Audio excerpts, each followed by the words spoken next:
The Galactic Empire was ancient, vast, and unfathomably powerful. It ruled over thousands of systems, each one bowed under its might, feeding its endless hunger for resources, soldiers, and obedience. Species that dared to refuse its demands were rarely seen again, their planets stripped bare, their civilizations erased as though they had never existed. Now, it had turned its gaze upon humanity. Humanity was young by interstellar standards, barely a few decades into true spacefaring status. Compared to the thousands of years of dominion the Empire boasted, humanity was a mere fledgling, spread thin over a handful of colonized worlds, and widely regarded as an upstart species, hardly worth notice. That, however, had changed abruptly when humanity's rapid expansion caught the Empire's attention.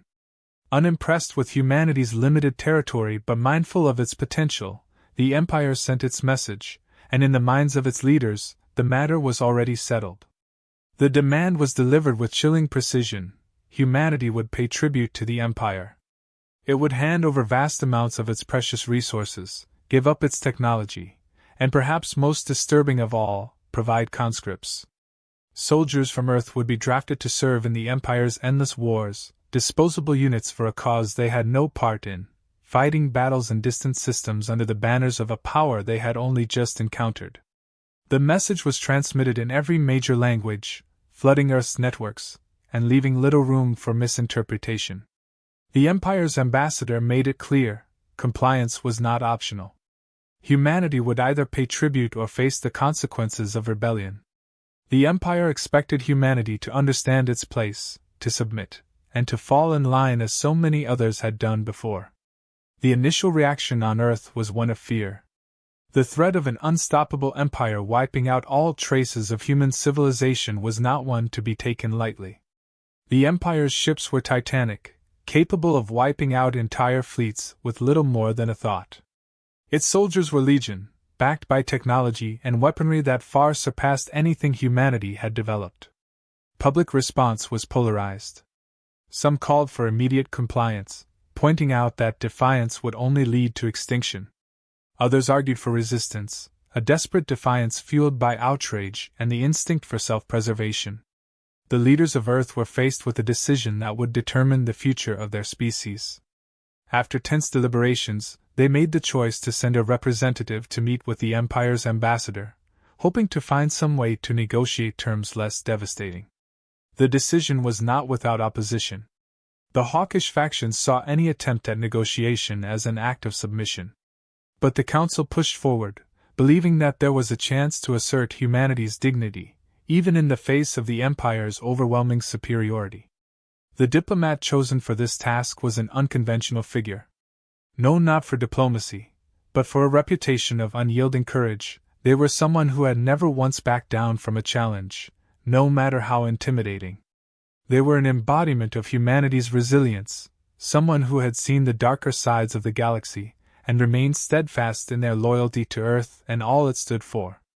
As the diplomat prepared to leave, messages poured in from all over Earth. Words of encouragement, prayers, even warnings. The weight of an entire species rested on their shoulders, and they felt it deeply. But beyond the weight, there was a spark of resolve, a sense of purpose that burned brighter with every step closer to that fateful meeting. The meeting place was a neutral zone, a distant outpost set in an expanse of cold, silent space. Here, the diplomat was escorted through halls filled with symbols of the Empire's dominance, reminders of the countless worlds that had fallen under its rule. The atmosphere was suffocating, but the diplomat's resolve never wavered. They knew what was at stake and refused to let the Empire's grandeur intimidate them. At last they stood before the Empire's ambassador, a towering figure clad in the distinctive, dark attire of imperial authority. The ambassador's presence exuded a disdainful confidence, as if the entire outcome had already been decided. Without ceremony, the ambassador repeated the terms of the Empire's demand. Their voice was cold, filled with the kind of detached superiority that came from centuries of unquestioned rule. The ambassador listed the tribute required, emphasizing that humanity's resources would be taken whether they offered them willingly or not. The choice, the ambassador claimed, was a courtesy, a nod to humanity's pride, nothing more. The diplomat listened in silence, their face betraying nothing. The Empire's ambassador barely acknowledged them as anything more than an annoyance, something to be dealt with, and moved aside. When they finished, the ambassador looked at the diplomat, waiting for the inevitable words of surrender, the confirmation that humanity would fall in line. But instead, the diplomat began to speak, and their words were not what the ambassador expected. The diplomat's voice was calm but unwavering. They spoke not of surrender, nor of fear, but of defiance. They told the ambassador that humanity would not submit, that it would never kneel before a power that saw itself as a god. They spoke of humanity's history, a species that had fought tooth and nail for every inch of progress, a people who had faced wars, disasters, and near extinction, only to rise stronger each time. Humanity, they said, was a species that knew the taste of struggle and the cost of freedom, and it would not relinquish that freedom, not even in the face of annihilation. The ambassador's face was a mask of shock, quickly replaced by a sneer of contempt.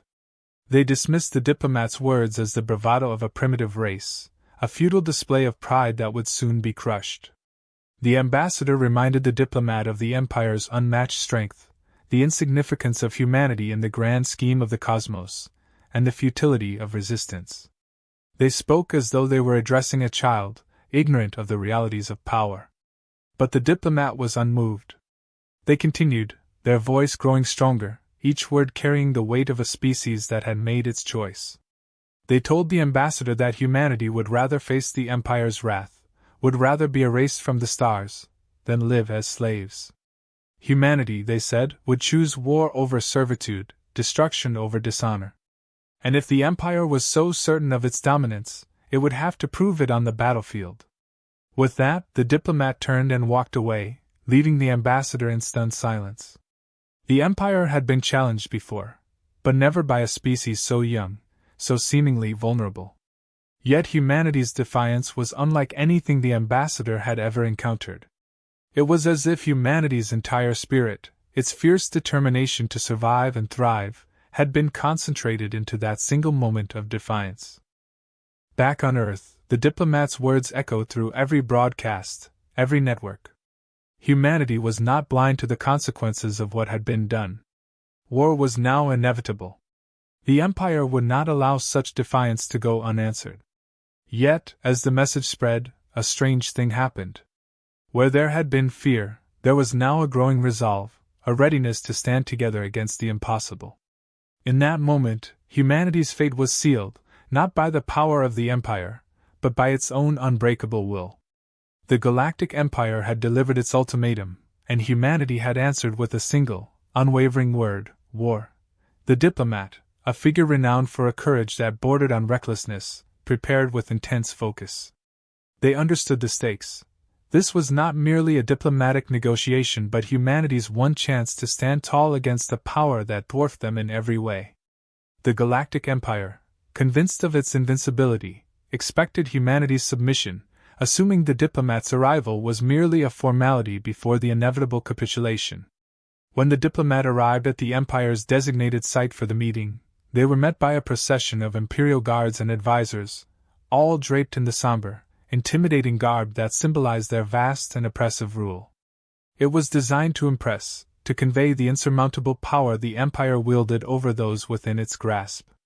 The message was clear: there was no negotiation to be had, only terms to be accepted. The ambassador, an imposing figure with an air of detached superiority, wasted no time. With a voice as unfeeling as the metal halls surrounding them, they reiterated the demands humanity had received, detailing the resources, manpower, and technology that would be stripped from humanity. The tone was not one of negotiation but of command, an expectation of compliance that left no room for debate.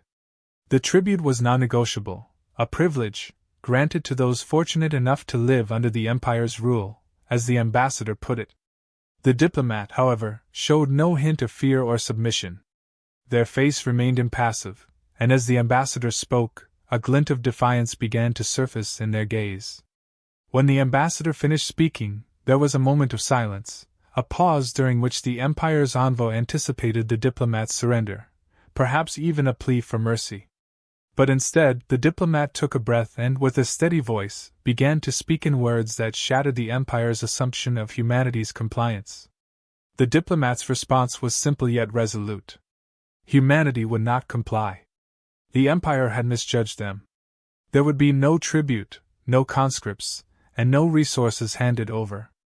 Humanity would not yield to this show of force. Instead, humanity would resist, fully, fiercely, and without reservation. They spoke of humanity's indomitable spirit, forged in fires of adversity, refined by countless struggles throughout its history. To the diplomat, the Empire's demands were not the offer of protection they claimed, but a violation of everything humanity stood for, and they would rather face the full might of the Empire than surrender their freedom. The ambassador's face flickered with shock, unable to comprehend the audacity of this defiance.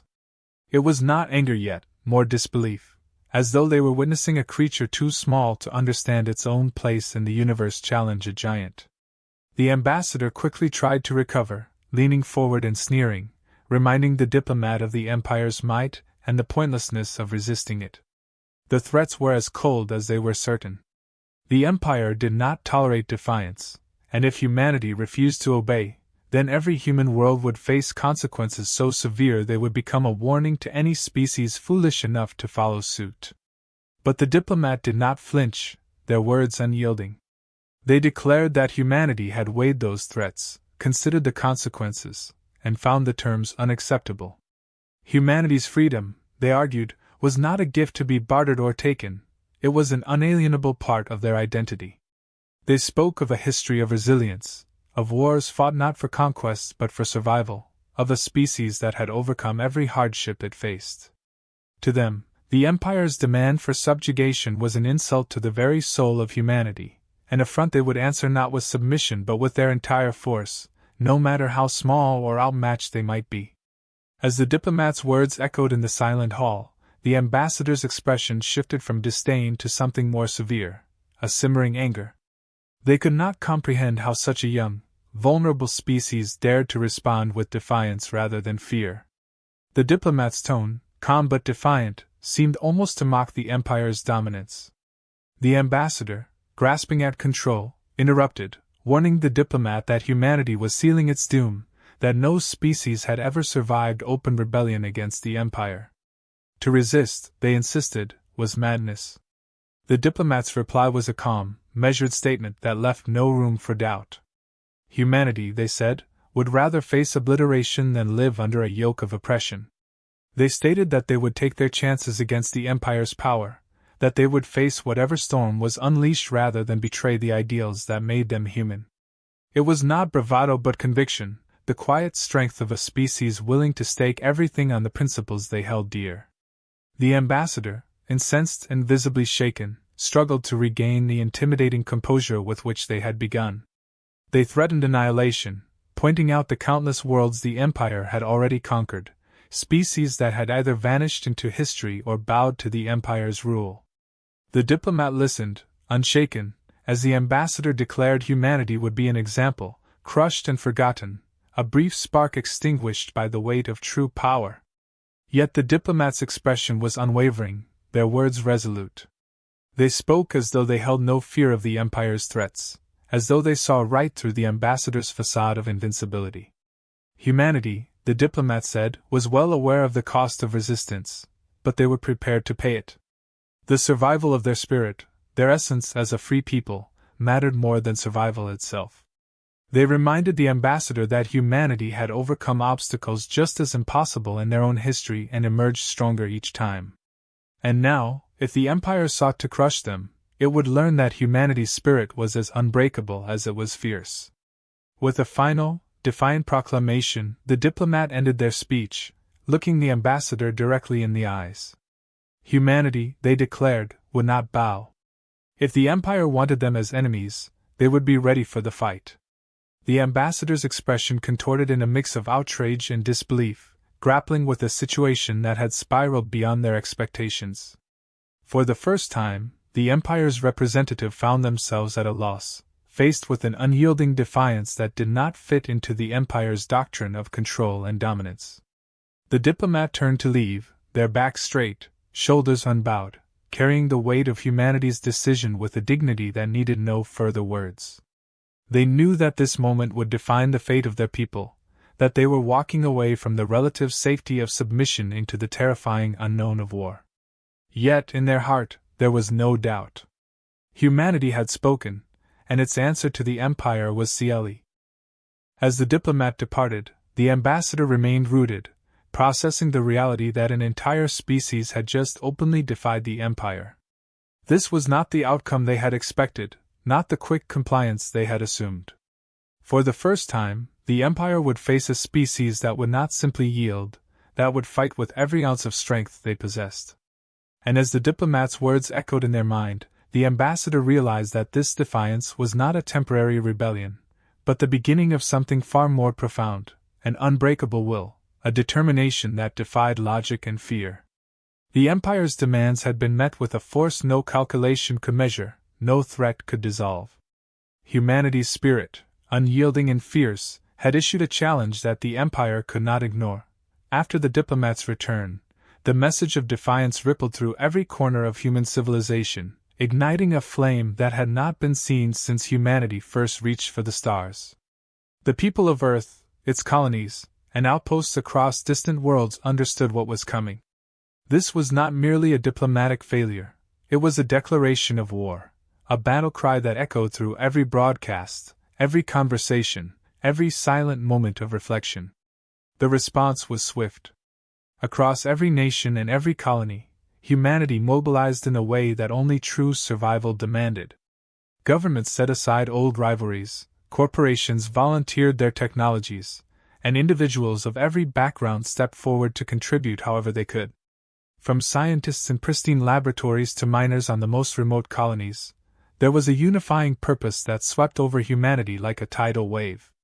For the first time, every faction, every disparate community, and every personal ambition aligned with one singular goal: survival through defiance. Humanity knew that it could not match the Empire in size or power. Their ships were few, their technology relatively unsophisticated, and their resources limited. But where they lacked in strength, they compensated with ingenuity and grit. Teams of engineers, scientists, and strategists gathered to devise ways to bridge the gap, turning every piece of knowledge and every ounce of creativity into a potential advantage. In darkened rooms and under glaring lights, they labored, driven by a sense of urgency and purpose that left no room for hesitation. Scientists turned their minds toward reverse engineering captured or discovered alien technologies, racing against time to develop weaponry and defenses that could hold even a fraction of the Empire's firepower. Engineers found ways to modify existing vessels, transforming cargo ships into battle-ready frigates and repurposing mining equipment into weapons capable of dealing damage. There was an unprecedented innovation in resourcefulness, as humanity devised weapons, shields, and strategies that were uniquely their own, built on a foundation of necessity and fierce independence. The military strategists, faced with the daunting reality of the Empire's fleet, understood that they could not afford a straightforward battle. The Empire's size and strength meant that any direct confrontation would be suicidal. Instead, they developed a doctrine based on speed, deception, and asymmetry. Guerrilla tactics, hit-and-run maneuvers, ambushes, and cloaked movements became the new tools of war. Small strike teams were trained to operate independently, striking at critical supply lines, sabotaging Imperial installations, and vanishing before the Empire's forces could respond. Humanity's fleets, though few, were soon ready with modifications and reinforcements. The pilots who would fly them were not professional soldiers but people who had volunteered, often ordinary citizens trained with hastily developed simulations and exercises. Yet, despite their lack of experience, these pilots carried with them a fierce loyalty and determination. They were not fighting for conquest or power but for their right to exist, to hold on to their way of life, their families, and the freedom that defined them. The diplomat who had delivered humanity's defiant message became a symbol, a rallying point for humanity's resolve. They toured every base, addressed every ship, their words inspiring both veterans and fresh recruits alike. In every speech, they reminded humanity of its roots, of every war fought, every crisis overcome, and every achievement made possible by those who dared to defy the odds. Their words were unfiltered, honest, reminding everyone that this battle would not be easy, that sacrifice was inevitable. But they also reminded their audience of what was at stake: the right to stand as equals in the galaxy, to be free of oppression, and to defend the legacy of every generation that had come before. Every citizen was mobilized, from scientists developing medicines and treatments for the wounded, to engineers fortifying planetary defenses, to artists and writers creating messages of hope and defiance that filled every screen and inspired every heart. Children in schools learned about their shared history and values, about the courage of their ancestors, about a heritage that would not bend or break in the face of an empire that saw them as nothing more than subjects. Every part of society played a role, and every individual felt the weight and honor of their collective purpose. Time was short, but the resolve was unwavering. Humanity's forces, though outnumbered and outmatched, were focused and ready. As the final preparations came together, a message was sent to every corner of human civilization, a broadcast from the Diplomat who had started this journey. In it, they shared a simple but powerful message: humanity was ready. They knew what they faced, understood the power and cruelty of the Empire, and yet they were willing to stand together against it. They spoke not only to those who had joined the fight but to every person who had contributed, to every life that had given something to ensure that humanity had a fighting chance. The fleet began its maneuvers, moving into positions that would maximize their advantage, carefully considering every approach to avoid detection. They waited, poised like coiled springs, for the moment when they would be called into action. Every pilot, every soldier, every strategist knew that the odds were grim. But they also knew that this was not just a battle for survival. It was a declaration of their right to exist as equals, a refusal to be consumed by an empire that valued only obedience. Messages of solidarity poured in from humanity's farthest reaches. Colonies, outposts, and space stations declared their support, sending resources, ships, and whatever aid they could offer.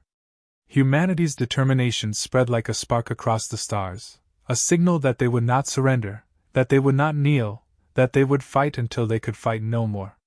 In those final hours before battle, the quiet anticipation settled over humanity's forces. The tension was palpable, yet there was also a sense of pride, a knowledge that they had done everything they could to prepare. Every soldier knew that they might not return, but they were willing to give their lives for something greater than themselves. This was not just a fight against the Empire. It was a statement to the galaxy that humanity would not be conquered, would not be silenced, and would not be erased. With everything in place, humanity's leaders issued a single, clear order to their forces: hold the line.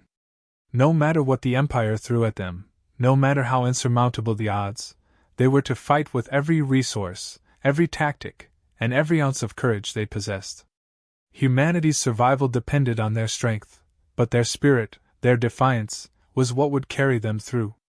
The Diplomat, in a final transmission before the fleet moved into position, left humanity with words that resonated throughout every ship, every base, and every heart. They spoke of unity, of courage, of a refusal to surrender to tyranny. They reminded their people that they were not just fighting for the present but for the future, for the right to determine their own destiny, and for a legacy that would not be tarnished by submission. Their words left no room for fear, only a deep sense of purpose and an unbreakable will to survive. As the Empire's forces began to mobilize, humanity stood ready. Every ship was primed, every weapon charged, and every heart steady. They knew that they were about to face an enemy beyond their worst imaginations, but they also knew that they were united as never before. Humanity had chosen its path, and there was no turning back. They would face the Empire head-on, armed with courage, ingenuity, and an iron resolve that would make the stars themselves remember them. In that moment, humanity was not a fractured species of diverse cultures and clashing ideologies. They were a single, unbreakable force, driven by a shared purpose, prepared to stand against the greatest power they had ever known. The Empire would learn that humanity, despite its youth, was a force that would not be extinguished. The battle was about to begin, and humanity was ready. The Empire's fleets arrived with an overwhelming display of power, their ships blotting out stars as they descended upon humanity's defenses. There was no mistaking their intent. They had come to crush, to eradicate, to make an example of humanity's defiance so that no other species would dare follow. Their confidence was absolute, fortified by centuries of victories over any who opposed them. They expected to make swift work of this small, rebellious species and return to their empire with yet another conquest. But the first encounters did not go as the empire had anticipated. Humanity's forces, prepared and positioned, met them with an intensity and ferocity that took the empire by surprise. Human ships, small and agile, darted in and out of the empire's lines, executing daring hit-and-run maneuvers that confounded their larger, slower vessels. Every strike was precise, calculated, targeting weak points in the empire's massive fleet that they hadn't considered vulnerable. The empire's commanders, accustomed to sweeping victories and enemy capitulation, found themselves disoriented. Humanity fought with an unpredictability, a kind of controlled chaos that the Empire's rigid strategies were ill-suited to counter.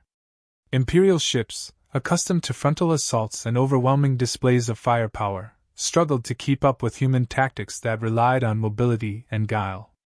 Humanity's fleet wove through their formations, hitting critical systems and then vanishing into the void, leaving the Empire momentarily stunned and struggling to regroup. As the battle escalated, humanity unleashed its next wave of tactics, a level of strategic creativity the Empire had never faced before. Squadrons of human pilots, flying in tight, cohesive units, began executing maneuvers that defied standard combat logic. They struck from unexpected angles, used debris fields for cover, and manipulated the battlefield itself, forcing the Empire's ships into disadvantageous positions. Their attacks weren't just about inflicting damage, but disrupting the Empire's overwhelming formations, breaking up their tightly controlled lines and exposing individual ships to concentrated fire. The Empire responded with increased aggression, attempting to overwhelm humanity's defenses with sheer numbers. But humanity's forces were prepared for this tactic.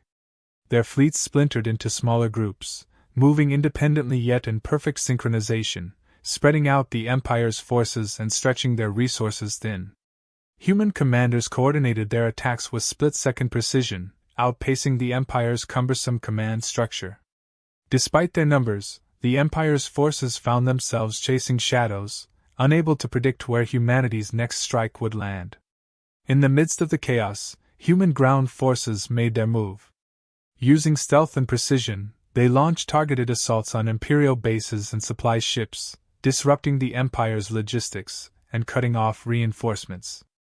These ground teams operated in small, self-sufficient units, taking down communication hubs, sabotaging supply routes, and weakening the Empire's infrastructure from within.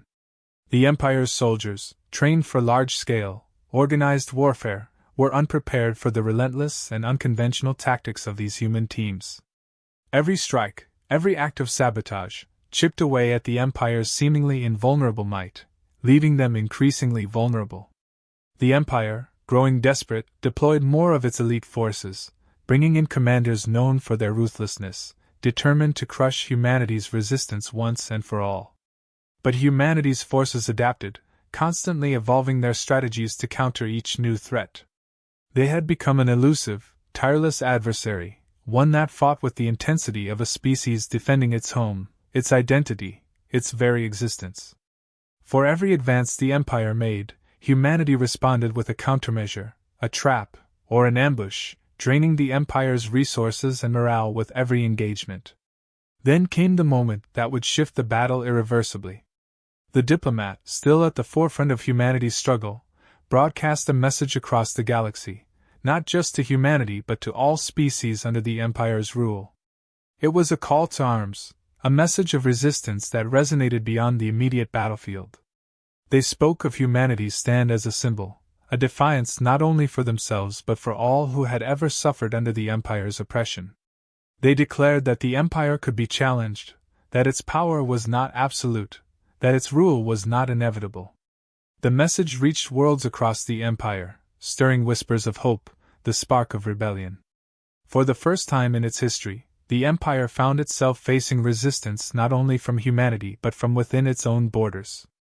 On distant worlds, whispers of rebellion turned into acts of defiance. Minor uprisings, strikes, and sabotage erupted as oppressed species took courage from humanity's stand. The Empire's resources, once solely focused on annihilating humanity, were now spread thin, forced to deal with unrest across multiple systems. Humanity seized this moment, intensifying their attacks with renewed vigor. They pressed the Empire's forces on every front, leveraging the Empire's distraction to strike harder, deeper, and with greater precision. Human engineers, who had been working tirelessly, unleashed new technology, shields capable of absorbing the Empire's weaponry, advanced targeting systems that could pinpoint weaknesses in Imperial ships, and weapons designed to counter the Empire's defenses. Every piece of technology, every innovation, was deployed with ruthless efficiency, turning the tide in humanity's favor. In space, humanity's fleet drove the Empire's ships back, forcing them to abandon key positions and retreat in disarray. Ground forces pushed forward, reclaiming territory, dismantling Imperial installations, and liberating colonies that had been under the Empire's oppressive rule for generations. Each victory, each reclaimed world, strengthened humanity's resolve and weakened the Empire's morale. What had begun as a single act of defiance was now a full-scale liberation. The Empire's leaders, watching their carefully built dominion unravel, were forced to make a choice. They could continue this war, risking further rebellion and potential collapse, or they could retreat, conceding that they had underestimated humanity and its capacity for resistance. Reluctantly, they chose the latter, ordering their remaining forces to withdraw from human territories. It was a decision made not out of mercy but necessity, an acknowledgement that the cost of subjugating humanity had become too great. As the Empire's ships retreated, humanity stood victorious, battered but unbroken. The losses had been immense, the sacrifices nearly unbearable, but they had held their ground. They had defied an empire that had ruled unchallenged for centuries and emerged not only intact but stronger, united by a purpose that transcended individual survival. The Diplomat, who had become the voice and spirit of humanity's defiance, addressed their people one final time. They spoke of what had been achieved, of the courage that had carried them through the darkest hours, of the countless lives lost in the struggle, and of the future they had secured. But their words were not solely for humanity. They reached out to every species that had suffered under the Empire, encouraging them to continue the fight for freedom, to rise against tyranny, to build a galaxy where no power could claim dominion over another. Humanity's victory was more than a military triumph. It was a symbol, a beacon that would inspire others to resist, to dream of freedom, to stand against oppression. They had shown the galaxy that defiance was not only possible but powerful, that even the greatest of empires could be challenged. And as the Diplomat's message spread across the stars, whispers turned into shouts, and soon the galaxy was alive with a spirit of rebellion that the Empire could not hope to contain. Humanity had done more than survive. They had changed the galaxy forever. What began as a single act of defiance had sparked a movement that would reshape the interstellar order. They had proven that the spirit of a people, united and unbreakable, was a force stronger than any empire. And as the stars bore witness, humanity looked toward the future, ready to face whatever challenges lay ahead, no longer alone, but as part of a galaxy that had found its voice.